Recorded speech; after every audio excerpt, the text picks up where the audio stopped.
My father has been expanding and generating profits within the company founded by my grandfather. Recently, he promised to transfer a luxurious villa, a mansion, to me. However, I've come to the realization that what's rightfully yours should also be mine as your husband. This mansion is now mine, and I plan to hire you as a housemaid. If you're not on board with that, well, you can always consider divorce. As it turns out, despite the mansion supposedly being in my name, my husband had clandestinely inscribed his own name on the legal papers. Does he genuinely believe that's acceptable? Does he comprehend the potential consequences of such actions? My name is Aaron, and while I don't intend to boast, I was born into a wealthy family. My father, the CEO of several companies, inherited the business from my grandfather, who initially started a small shop repairing and selling TVs and music systems. Over time, the company flourished, expanding into various branches and diversifying into the IT sector. My father's foresight, selling computers and accessories before they gained widespread popularity, proved to be a lucrative move. Besides IT, he ventured into real estate, collaborating with local businesses and actively contributing to community development. My mother served as the vice president of the company, and after studying it in college, I joined the family business. Despite the outward appearance of affluence, we didn't live as extravagantly as portrayed in TV dramas. My father believed in instilling good values, rejecting the notion that spoiling a child aids in their responsible growth. Our family home was spacious, and we had a maid, but as a child, I actively participated in household chores. Dining at fancy restaurants occurred infrequently, and our international travels were limited to once a year, with the majority being local trips. My school life seemed quite ordinary, and it would have been challenging for anyone to guess that my family was affluent. Due to my unassuming demeanor, I dated guys within my age group, just like any other girl. Among them, Michael, who later became my husband, was one of my colleagues at the same workplace. During those times, I worked as a sales representative and office manager at an IT-related shop, and Michael was also a sales rep there. I chose not to disclose that my father was the CEO to my coworkers, making it easier for Michael to approach me. I noticed that he was straightforward and had no reservations. Although I didn't seek extravagance, I'd always suggested places within Michael's budget. During our dates at restaurants, he would order generously, explaining that if there's extra, he'd eat it, opting for a cost-effective approach to enjoy a hearty meal. Some might have considered him a bit frugal, but I found it endearing. Unbeknownst to him, I earned several times more than he did, content with my fair compensation for the responsibilities I held. I unconsciously became accommodating. Michael, always keen on budget-friendly ways to satisfy his appetite, received my gestures with gratitude. During our dates, I'd often bought extra food or thoughtful gifts, knowing he would appreciate them. When shopping for clothes, I would add extra socks for him, and on occasions when I got a new bedspread, I'd include pajamas and a pillow for him. I genuinely enjoyed making him happy. Even when visiting his home, I willingly cooked for him and took care of the cleanup. Out of the blue, Michael proposed to me one day, expressing that there was no one better than me. At that moment, I hesitated, harboring reservations. After all, my father was the CEO of a major company, and he held a prominent position at my current workplace. I feared that if Michael were to discover this, he might reconsider our relationship. Deciding to take Michael to my parents' home for the first time, I aimed to introduce him to my family and disclose everything about our background. If he accepted it all, I would be more than willing to marry him. As Michael's inaugural visit to my family home approached, he appeared visibly nervous. However, my dad, though strict on occasion, generally exuded a calm demeanor. When I presented Michael as the man I was contemplating marrying, my father welcomed him with a warm smile, alleviating some of Michael's tension. Although surprised to learn about my father's CEO status, Michael managed to navigate the visit smoothly with my father's supportive demeanor. Upon leaving the house, Michael exclaimed about the enormity and magnificence of the residence, expressing gratitude for my father's kindness. He even suggested that we could get along well. When I casually mentioned my dad's ownership of additional buildings and a vacation home, Michael appeared more astonished. Despite the revelation, he resolved to marry me, the daughter of such a prominent man, and I agreed wholeheartedly. Eventually, we became a married couple. However, something bothered me. At the moment of accepting his proposal, I noticed a slightly mischievous grin on Michael's face for a split second. Dismissing it as his quirky way of smiling, I didn't dwell on it, but perhaps had I paid more attention, I could have averted the impending tragedy. As Michael and I moved into a typical, not overly luxurious apartment, he seemed to grasp the significance of my father's status. Yet I never explicitly disclosed my income, maintaining a modest lifestyle. Gradually, Michael's demeanor changed after settling in. While I balanced work and household responsibilities, he started demanding more. One evening, as I prepared dinner, he asked, "What's for dinner tonight?" In response, I informed him that I had prepared his favorite curry rice. However, to my surprise, he appeared dissatisfied as he sat on the sofa. Letting out a sigh, he expressed his desire for something like a prime beef steak once in a while. This caught me off guard, as he had never complained about my cooking before. I pointed out that prime beef was quite expensive, but he clicked his tongue in annoyance, insisting that, considering my father's earnings, indulging in prime beef occasionally should not be a big deal. Reluctantly, I agreed to get prime beef for the next day. Michael smirked, stating that we should be able to enjoy such things normally from now on. While my salary could afford such luxuries, my previous lifestyle had instilled a reluctance to spend so extravagantly.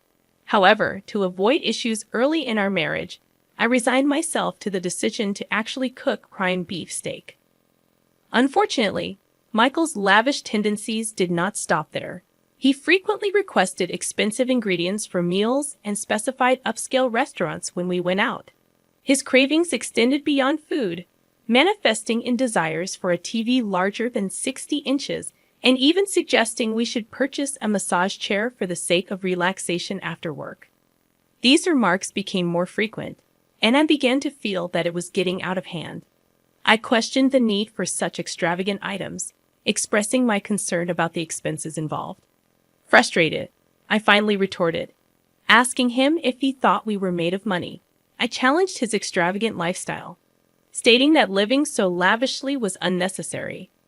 In response, Michael made a displeased face and clicked his tongue again, expressing his discontent. He argued that, as the husband, he contributed to the household expenses and insisted that I should listen to him. However, his statements puzzled me, as his contributions, while appreciated, did not amount to a lavish sum. In fact, I contributed more, a fact I never disclosed to him. Despite my substantial financial input, he made these assertions without hesitation. This change in Michael's behavior left me questioning his mindset. He was not like this before, and I couldn't comprehend why he had changed at that moment. I found myself in a state of confusion, unable to comprehend Michael's recent behavior. In response to his audacious requests, I decided to temporarily appease the situation by telling him, "All right, I'll think about it." Little did I know that the explanation for his bold behavior would become apparent just a few days later. On that particular day, my father summoned me to the office of our shop where I worked, claiming that he had something important to discuss. While Michael was engrossed in his work, my father entered the office and initiated a serious conversation. He expressed uncertainty about how much longer he could continue as the CEO and hinted at the possibility of me taking over in the future. Furthermore, he mentioned transferring the vacation home to me. This vacation home, briefly mentioned to Michael earlier, resembled a large lodge located about a 30-minute drive away. It was a place where my father used to host gatherings with town shop owners, under the guise of meetings. Although such meetings were no longer held, the house was consistently ready to be lived in, maintained by a housekeeper. My father offered me the freedom to use the vacation home however I wanted. This proposition left me torn, as I had no concrete idea of how to utilize such a property. The vacation home boasted over 6,000 square feet, with a lavish garden surrounded by nature, akin to a mansion. Lacking the social connections to host significant parties, I contemplated keeping it as an asset. I conveyed to my father that I would positively consider his proposal but needed more time to make a decision. He assured me there was no rush and left a contract on the desk before departing the shop. Returning home after work, I leaned towards accepting the mansion, intending to give it further thought the next day. However, the following day brought an unexpected turn of events. Upon arriving at work, I discovered that Michael, who typically arrived before me, was absent from the shop. Intrigued, I entered the office only to find him there. Instinctively, I asked, "What are you doing here?" To my surprise, he flashed a document in my face, stating, "I overheard the conversation about the mansion yesterday. Sounds like an amazing deal, right?" Dumbfounded by Michael's audacious move, I reluctantly signed the document he flaunted, a contract my father had handed me just the day before. Shockingly, Michael had inscribed his own name on it. I was utterly taken aback and couldn't help but express my disbelief. "What on earth are you doing?" I questioned him, but Michael, without a hint of remorse, casually responded, "Why not? Your dad said he's giving away an amazing mansion, right? If you won't decide, I figured I'd take it." He said this with a smirk, but there was no way I could accept it.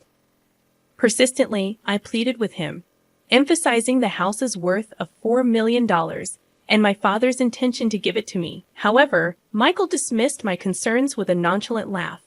$4 million bucks? Dan, that's impressive. Think about it.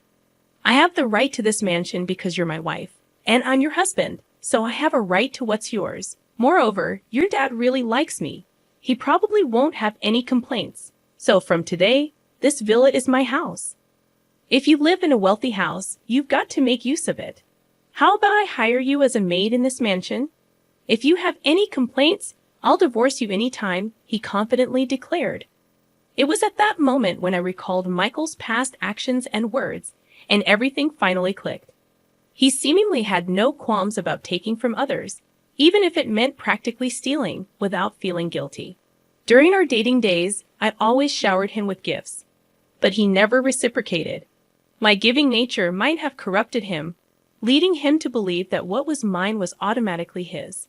My dad's kindness to Michael likely made him feel my father was easy to manipulate, and perhaps he perceived me as even more gullible. With a plan forming in my mind, I decided to confront him. I declared, "Fine then. This mansion is yours, but I'm not going to be your maid. Let's get a divorce. Take care." After that, I returned to my job and, during my lunch break, called a divorce lawyer to initiate the process. Michael, seemingly unfazed, responded with bravado, claiming he was fine with it and canceling the lease on his current place. Little did he know that tragedy was about to hit him, and he just hadn't realized it yet. Later, I went back to my parents' place and shared everything with my father. From that point on, everything unfolded according to my plan. A few weeks later, Michael called me in a state of panic, having received an enormous bill. While his shock was understandable, it was only fair, considering the fixed property tax on the $4 million house he had claimed as his own. I casually informed Michael that he should expect to pay around that much for the property tax. However, he appeared utterly clueless, lacking knowledge that paying tax on owned property is common. Normally, my father would have covered the tax if he had received the property. But upon hearing the entire story, my usually calm father was furious. Despite my warnings about my father's strict nature, he declared he can have it if he can afford it, and accepted the property transfer to Michael. To be honest, a part of me wanted Michael to learn a tough lesson, and there was no way he could afford the hefty amount. Frustrated with Michael's persistent pleas, I decided to deliver a final blow. The annual property tax, I revealed, amounted to about $60,000. It dawned on me that Michael always had a mindset of trying to take advantage of his friends, possibly driving them away and leaving him without anyone to teach him common sense. Acknowledging that I may have been a bit unreasonable, I admitted that my once cute perception of Michael had drastically changed. Without any sympathy left, I hung up the phone. Subsequently, Michael couldn't sustain living in the house and faced forced eviction. Realizing he couldn't afford it, my father reverted the property deed back to my name, incurring the gift tax himself. Meanwhile, Michael faced severe consequences. He was fired from his job and charged with unlawfully changing the property deed. He received scoldings from his parents and was shunned by acquaintances. Now jobless and friendless, he barely scraped by in a rundown apartment, working odd jobs. His parents were even considering disowning him. As for me, I've been gradually preparing to take over my father's company. My father once told me that success in business doesn't come from looking for shortcuts. Reflecting on the fact that I almost married Michael, I deeply understand the truth in his words. Inspired by my father's greatness, I push forward every day in my involvement in running the business.